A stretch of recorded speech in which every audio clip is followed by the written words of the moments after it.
All right, welcome. If you're joining on YouTube, this is the Denver, Erlang, and Elixir meetup for Monday, October 7th.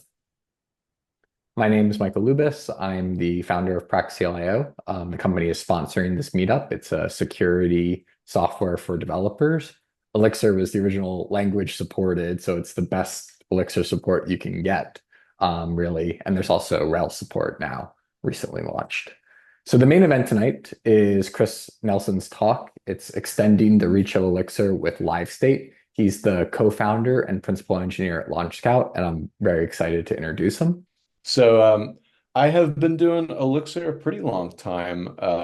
If I was talking to somebody who worked on the very first, I think, production app that we did in Elixir, and that was 2015, and I'd probably been sort of like working toward doing that for a year or two. So I've been doing some kind of Elixir for a pretty long time. Before I did that, we were all Ruby on Rails all the time, and at this point, we're probably about half and half, but we do Elixir just because we found it to be the most productive in terms of like amount of effort and code way to build the kind of web apps that we build, which is really kind of across the board. We just find it to be like immensely productive and great at solving problems. So I definitely I hear the guy who is asking about the ecosystem and growth and all that, and I can't tell you why companies choose to do what they do,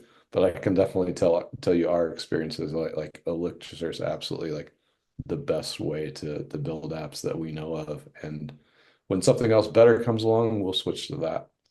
But yeah, I'm the co-founder of Launch Scout. We do web and mobile, just custom software development projects. We have a whole team of designers and developers that we put on projects for people. So if you want to reach out about any kind of help building applications, doing Elixir, any of that, please reach out. But the main thing I'm going to be talking about today is something called LiveState. I'm the creator of LiveState and kind of like its ecosystem of libraries, and I'll talk about that here tonight.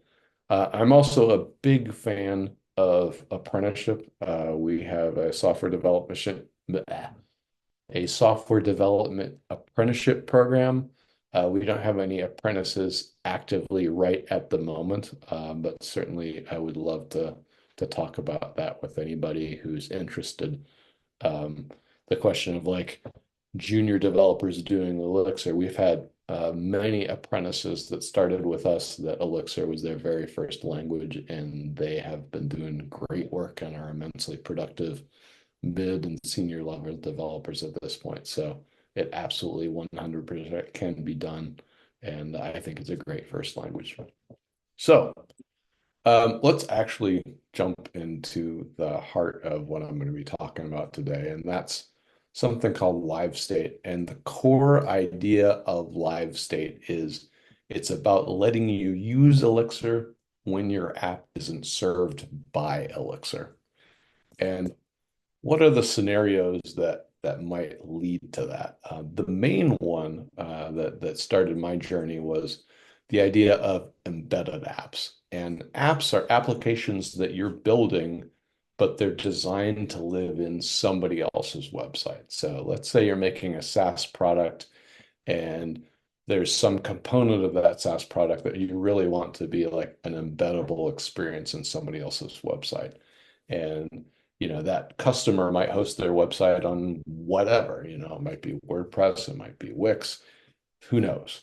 And you want to build an application that fits in that kind of space. And it's about giving a much better developer experience for building those kinds of apps than kind of the current standard, if you will, which is, well, there isn't one. It's just a bunch of custom JavaScript and iframes and APIs, and it's kind of just like roll your own mess. Um, and the reason that I wanted to do that is I really want to help expand the reach of Elixir and be able to use it in more places. If you're building something on WordPress, look, you might think, well, Elixir's right out. But we'll talk about how LiveState can let you do that. So before I dive into LiveState, though, I'm going to do a little aside. I really kind of want to talk about what I really love about LiveView. Um, for those that are new, hopefully, if you've been around Elixir much, you've probably heard of LiveView. But since there might be some new people, LiveView's a really awesome solution for building web apps in that it lets you build an app that's dynamic and doesn't do page reloads and has just the same kind of awesome interactive experience you're used to, but you can do it all in Elixir. Um, and the thing that I really love about LiveView is maybe not the thing that immediately comes to mind, but the thing that I love about LiveView is not just that the front end template language is Elixir. That's not as important to me. Um, for me, it's really about how simple it makes front end and really end-to-end web app development. It makes it a joy to build those kinds of apps. And the reason that I think it really makes things super simple and enjoyable to work with is a couple other reasons than just the choice of front-end templating language. The key things that I find that make LiveView awesome is, for one, I have a single place for my state to live, and that is on the server as God and nature intended. Sooner or later, the state for my app has to make it to the server almost in every application that I'm likely to build. And the fact that it's there all the time with LiveView and it's just in one place and I don't have to worry about it keeping in sync just makes things so much simpler. And as a result of that decision to have state in one place and on the server, the LiveView code can be responsible for a lot less. Essentially, LiveView code just has to render the state and have functions that can compute a new state from events.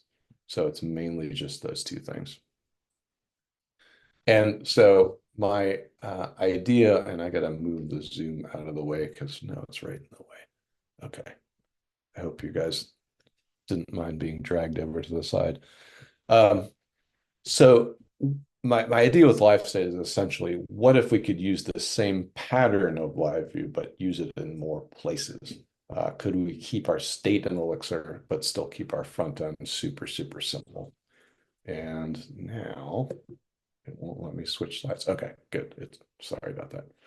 Um, so yeah, LiveState's all about that. And LiveState consists of a few different pieces that kind of all work together, but the two main pieces are a front end, or I'm sorry, a back end hex package in Elixir that contains a channel behavior. And the front end piece is a client side NPM.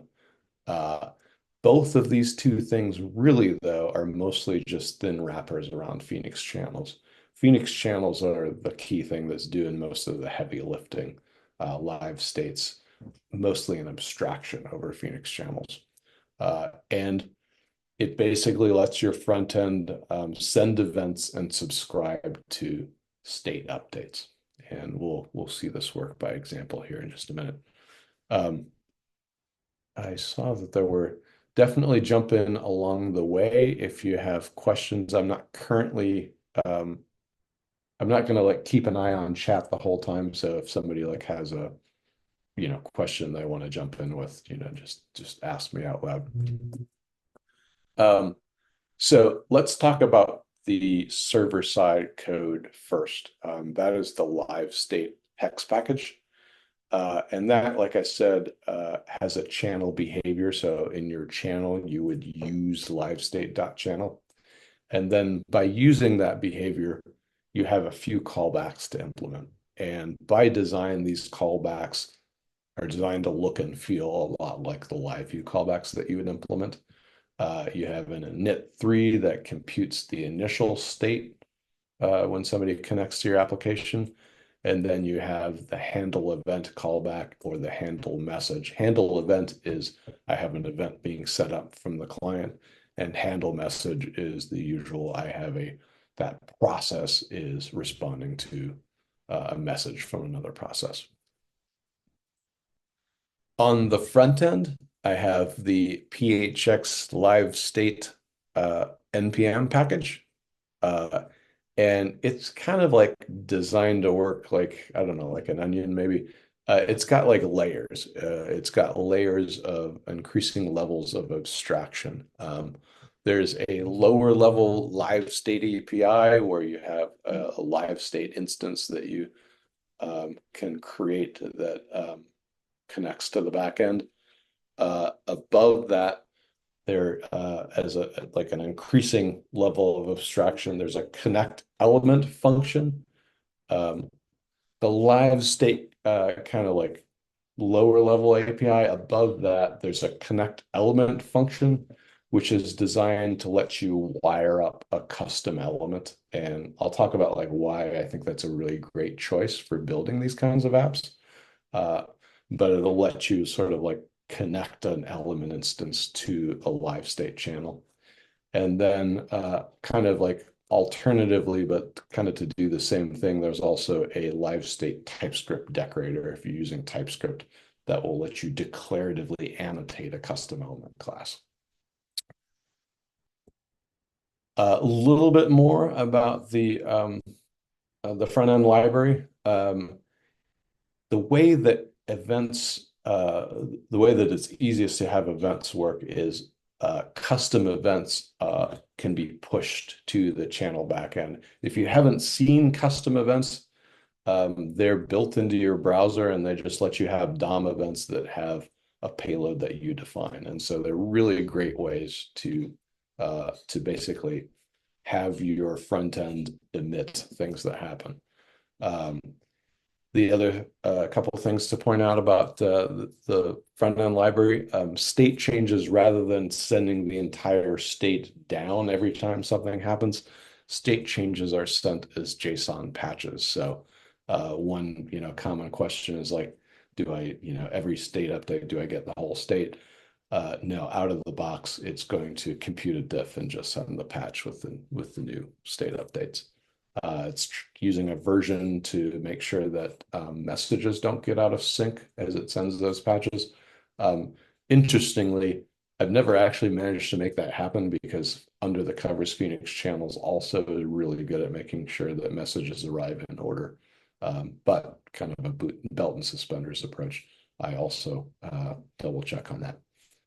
Um, so the other thing that's interesting to point out is if you have multiple elements on the page that need to share a live state instance, that's a thing that's built in. There's something called the context protocol, which is kind of a standard approach for being able to share context among multiple elements on a page. And in live state, you can declare that one element provides a live state and another one consumes a live state instance using provide and context attributes of the config, which I'll show what the config looks like in a minute. So yeah, let's actually look at all this as an example and make it a little bit more concrete. So for my example this time, I'm going to keep it really, really simple so that I can show it to you in a few different ways. And I'm just going to go with like the classic example of like what you would build with Phoenix channels, and that is a chat room. The difference with my chat room is I'm going to do my chat room as a custom HTML element that you can drop onto a web page. So that's what I'm going to show you working. And just as an aside on custom elements, so I mentioned earlier that we're kind of building apps that are designed to live on a client's website. And your client might host their website on whatever, WordPress, oops, there's a typo, WordPress, Wix, Squarespace, Drupal, whatever. The one thing that they all are going to support and have in common is they are all going to support HTML. And because we are packaging our application into an HTML element, dropping on a page is as simple as adding an HTML tag to a website. The other thing that's awesome about using custom elements for this problem is you can style those elements with plain good old CSS. So it gives you a lot of flexibility in terms of letting your client use your app, put it on their webpage, and specify the look and feel that works for them. So, little aside. Let's actually jump in and start looking at some code. So I'm going to start with the backend chat room channel code. And this is what a LiveState channel looks like.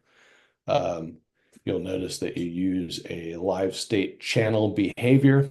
You give it the web module so it can find the parts that it needs.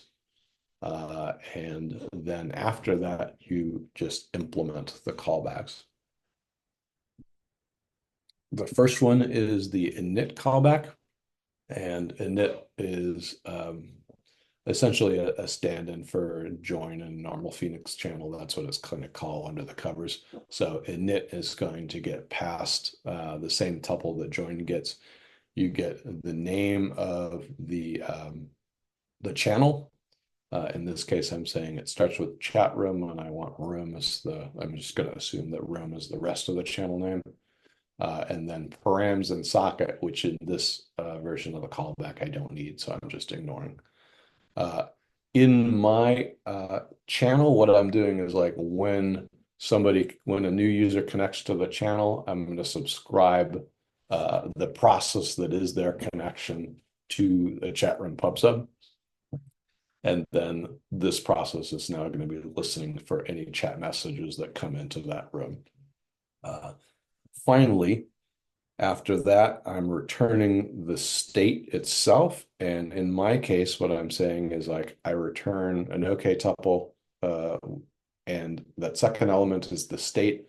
My initial state for my application is a map that has a messages property that is an empty list, and the name of the room as room. So really simple. And then the handle event callback, that's like where the action happens. That's where a message comes in. I have a send message event that has the message as a payload. It also gets as the third element the current state. And what I'm going to do is I'm going to pluck off that room from the current state because I need it. And then finally, I'm going to do a pub sub broadcast. And that pub sub broadcast is just going to broadcast to the same room that this user connected to, and it's going to broadcast the message. So interestingly, I return a no reply with the current state. So with this callback, I'm not actually altering the state at this point. And that is because when I did that pub sub, it's going to turn around and send a message to all the processes, including this one, that are subscribed. So rather than figure out, oh man, I already got that message on the state, I just wait and put the message on the state and the handle message. The handle message gets a message, and then the state that has a messages and well, this is just the same state that we set up over here. So it's just got the list of messages. And then for the reply, I'm just building a new state where I'm putting the messages as a new list with the message appended. So hopefully that makes sense so far. Let's talk about the front end now. For the front end, I am building a custom HTML element. I'm not going to try to go through like all of custom elements here. That would take a little bit, but I'll just kind of like cover some highlights. When you make a custom element, one of the things you get just kind of out of the box is a connected callback that your browser is going to call automatically when your element gets used. And I am taking advantage of that to call a LiveState function that connects this custom element to the stateful channel backend. And it gets some configuration here where I give it a URL, which is like where to connect to, the topic, which has the chat room. And then crucially, I give it a property of this element that I want to manage from the backend. And in this case, the property is messages, which matches the messages property that you saw over on the Elixir side. So that's what connects the front end to the back end. That messages property is managed from LiveState. I also have an event that I want to send. I could declare that I also have events that I receive that would get rebroadcast, but I don't need that. So in this case, I'm saying this custom element emits a send message event. So that's kind of the wiring. The rest of the element is really just about like rendering the state and sending that event. So rendering the state here, this is just essentially just an HTML template. And in my HTML for this element, I loop over the messages in a list. And then I have a form that on submit is going to call this send message function. And that send message function is responsible for like plucking out the form values and then creating a custom event. And that custom event is send message, and it has like the message itself as a payload. And that send message, of course, is what matches the send message that we saw over in handle event. So that's how messages get up to the channel. And then because I have that messages property connected, it's just going to trigger a re-render every time a message comes in. So lastly, I'm just like saying, hey, this goes with a chat-room tag. So that's the end of the element code. The front end HTML, there's almost nothing there. I'm leaving off the import map, but the import map I'm not going to go into. If you haven't seen it and you're doing front end stuff, you should really check it out though. It's a way to basically not have to use a client-side build tool at all. I can just say like, I'm importing something that uses NPM. Here's where to go find all the stuff essentially. And so I don't have any client-side build tool, which makes me happy. That chat room, that's the code we just looked at that defines this custom element. And then the element itself uses the URL property to tell it, hey, here's where to find the backend channel. Here's the room that I'm talking about. And when we put all the pieces together, I'm going to break out so that I can actually use my browser. I can go in here and we'll just like make a second connection so that we can see it actually work. If I go over here, chat room, I can see that I have this guy.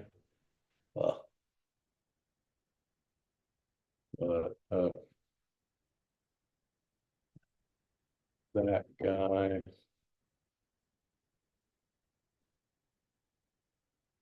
So yeah, this part is just kind of the hello world of what you would do with Phoenix, but we've gotten that by just like an HTML element that we can drop on a page. So hopefully that makes sense. Any questions that I should get to before I move on to the next part? I see a bunch of chat. I'm not going to try to. No, but this is fun. I haven't seen a classic chat room implementation in years. Cool.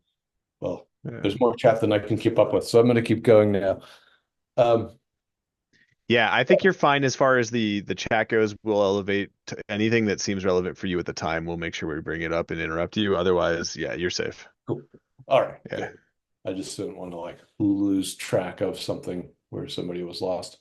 All right. So let me expand again. Okay. So yeah, so that's kind of like the classic use case of LiveState. It's been around for a couple of years now. We're using it in real stuff. Next couple things I'm going to talk about are more like kind of like variations or extensions of LiveState. And so the first one I came up with that I'm going to talk about was kind of like the idea of like, wow, I'd like to do something like this, but like what if I don't actually need or want to make a custom element? And the kind of question I posed to myself was like, man, it would be really cool if I could just like take an HTML file and like immediately connect the HTML in that page to a stateful backend channel. And so what I came up with to be able to do that is something I'm calling live templates. And live templates is basically a custom element, live dash template, that connects a client-side template to a stateful live state channel. And in order to do that, it uses a client-side templating library so that like you have a template defined within that inside that element. And that client-side templating library that I decided to use is a library called Spray. I'm not going to try to show you all the details of Spray. It's got a lot going on, but essentially it gives you like things that in a lot of ways look like heeks. It gives you elements, basically special attributes that start with a colon that lets you like declare what elements are need to be dynamic and how they should work. And it can also, the other thing that live templates can do as well is like a declarative template that renders with the state anytime the state changes. It can also send events out of the template. And the way that that works is kind of, copied off live view. It can send events and it knows how to turn form events, clicks, and so on into events that it can push up over the channel. Of course, it re-renders on state change, just like using anything else in LiveState. You can share context. If you had multiple of these things on the page, they can find each other and share state. So in a lot of ways, I think of it as kind of like HTMX meets Elixir. And let's actually see this work. And I am going to, for good or for bad, try to write some code live just because I think that's kind of like the use case for live templates is being able to kind of just quickly code something on the fly. And I have too many tabs. Sorry about that. Okay, so this is the live template chat, and there isn't anything here yet. So let's go into my editor, and I will show you that file after I make things a little bigger and get rid of some noise. Oops, go away.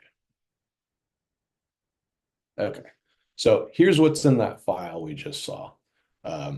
There's a live template element, and as its attributes, it gets a URL and a topic. And what we can do now is within that template, we can actually like do something. So let's say we would like to render our messages differently than that element that you saw. And we'll just make a div and we'll say this div should repeat for each message. And we can do that with this like magic attribute. And we can say message in messages. And then within that, we could say like, hey, I want an H1 for the author. And I could do that by saying like, here's what the content inside that should be. Say message.author. And then I could say like, yeah, we'll just make a paragraph tag for the body. And we can say message.message is what I creatively called that attribute. So if we do that, we go back in and we still don't see anything. Oops. Oh man, come on. But what I should be able to do now is if I go back, oops. If I go back, I'm sorry. If I go back here, I should be able to. And the reason it doesn't show anything yet is because those messages aren't persisting. It's just getting messages as they come in. So I can say live template. Sorry. Here. and it actually is going to work. So yeah, I can just write some HTML, connect it to a backend, and it'll start rendering state immediately. So live templates can also send events. And what I'm going to do there, in the interest of time, rather than me like typing some more stuff, I'll just show you like what that looks like, because I did that before. And here's what it looks like to actually do the form to send a new message. I basically give it another declarative attribute, and basically kind of the way this all works is like there's a bunch of events where if you prefix them with send, you can basically, it will become a event on the back end, and it's just going to bundle all of the properties of the form into the payload that it gets on the back end. So all this, the kind of the whole outcome is like I should be able to go like, this is me. Here is a message. And I just have two different implementations of the chat, but they're still connected to that same channel. So everything just keeps working. So yeah, there's a lot more in terms of like events that can be sent, and there's a lot more sort of directives that you can use to write these templates that are defined by that spray library that I'm using. But that's kind of the basics of like how live template works. All right, so let's get back to the slides. Boop. Any questions? I guess I probably should have asked this before I went away from the code, but did anybody have any questions they wanted to get to before I went on to the next piece? Because that'll be the final piece. Yeah, go ahead. Are templates composable? Not yet. I don't have live templates within live templates. But I do have like, I mean, you can have like, you know, that for loop could have another thing that had a for loop inside of it. And it's like, you know, you can nest things within a template as deeply as you want. But I do not yet have like a live template inside of another live template. What you could do is have multiple live templates in different sections of the page, and that would work. There's like a provide attribute and a context attribute that is basically like one element would say, I provide a context named this. The other element would say, I need a context named this, and they would just work it out. So not exactly is the answer to that question. Okay. Anything else? All right. So, oh, I forgot. I had two more things, not one. Okay. Sorry, I'll keep it moving. So yeah, that's all really all well and good, but what if I really am digging on something like Preact or Solid or Svelte or really kind of any front-end JavaScript framework? What if I'm a fan of one of those and I really want to be able to like use a LiveState backend, but use a front-end JavaScript framework? And that is actually an interesting, that ecosystem has had an interesting development recently, I guess is the way to put it. I'm guessing maybe some people in this chat might have heard of Signals, but maybe not everybody. But if you're doing much front-end development, you probably have. What's interesting about Signals is they're evolving as a standard way to do reactivity regardless of JavaScript framework. And they're kind of like a low-level standard unit of reactivity is, I think, the best way to think of them. They're a way to represent values that track their access and trigger renders on change, essentially. Like I said, they're kind of being adopted across the JS framework ecosystem. Solid.js uses them. Preact, I think, was the first implementation of them. Angular is adopting them.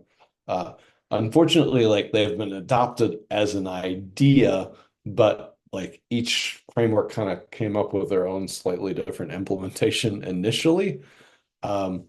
So it's a little weird in that current implementations differ a little bit. However, there's more than one framework that's actually chosen the Preact implementation. And there's also a TC39 proposal, which is that is the standards body that governs JavaScript standards. So they are actually looking at adopting signals into core JavaScript itself, which is kind of an interesting development. But from my point of view, the cool thing about it is like it's a standard way to do kind of what I'm doing with LiveState. And so I came up with live signals as a way to bridge a signal to a backend stateful channel. It ended up being like kind of a trivial amount of code to just basically wrap a signal around LiveState. So far, I am just supporting Preact and the TC39 version of signals. But if you wanted to like implement the solid flavor of signals or the Angular flavor of signals, I would happily accept what would likely be a very, very small PR to do that. So I'm not going to try to live code, but I will just like show you what it looks like in Preact, just because that was the easiest one for me to use. I am a completely Preact noob, but it was really easy to write essentially the Preact version of this same chat. And here's kind of what it looks like in code. Is this font size okay for everybody? I could bump it up if needed. I'll bump That looks good. Yeah. Okay. So this is the reason I chose Preact, it worked well with like this import map approach, whereas like something like React probably wouldn't. But anyway, here is the code. I am importing some things from Preact, and then here's what it looks like to actually work with the live signals. I basically give a create Preact signal function. There's another one for the TC39 version. But creating a signal, here's what it looks like. It's just very similar to, of course, to the custom element wrapping code. I give it a URL, a topic. In this case, I'm giving it an initial value for that signal. And then I am basically saying like, within that live state, I want the signal to be a specific property of that live state. So in this case, I'm saying, hey, the messages property is the one that the piece of that state that I care about here. So this function returns a signal and a dispatch event function. And so the signal is what I'm going to use inside of the template, and dispatch event is to send events back up. And then, I don't know, this is just a Preact thing I'm using to be able to use their templating system, I guess. I don't really know what I'm doing with Preact. But I managed to make a Preact component where I have an onSubmit function. And this is doing exactly the same thing we saw in that custom element. I'm just like plucking out all the form data and bundling it into a custom event to send. And then finally, this is what it looks like to use that signal. The signal itself has a value, and by just like using the signal in the template, that is smart enough to automatically re-render when that signal's value changes.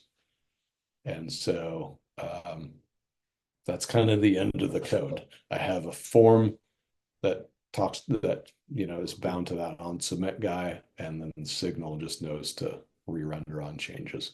And then the channel is just using that same channel that we've used for all the different implementations. And just to prove there's nothing up my sleeve, let's see a Preact demo. And we could say like, send it.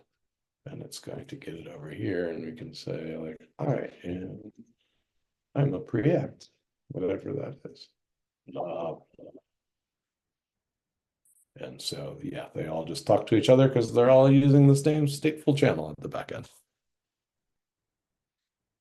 All right. So that is, did I lose my, I'm sorry. I've given away the thing I'm going to talk about next, haven't I? Oh, man. Oh, yeah, that's what I did. Okay. Sorry. Back on track. We're Okay. still very excited and experiencing suspense. You're good. All right. So last and maybe least, oh, that's so weird. I don't know what's going on over there. Now for something completely different. Let's turn our chat room into a WordPress plugin. And so this is more on the, I don't know, it's more recent, more experimental, but I actually think it probably might have some practical value. I more or less did this to see if I could, and it ended up being like not that hard. So I started investigating. So obviously, like lots and lots and lots and lots of the internet is served up by WordPress, and WordPress is all PHP, which is a language that I really loathe, to be honest. And so I don't want to write PH plugins in WordPress, or I don't want to write, PHP at all. But there's something that's come along in the WordPress ecosystem, this concept of blocks. And it turns out the block system in WordPress is amenable to using with custom HTML elements.